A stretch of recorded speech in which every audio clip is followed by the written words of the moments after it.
oromo na tesfa ya wada kwat lija kwangwa lemedale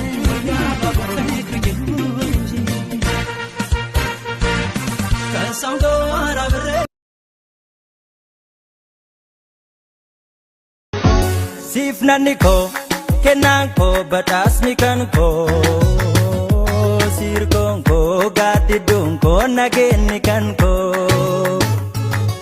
koyo ifnanti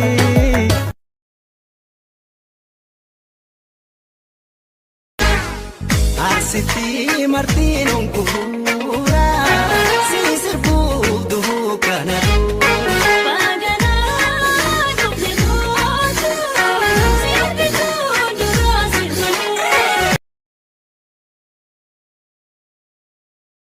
What language do you speak? oromo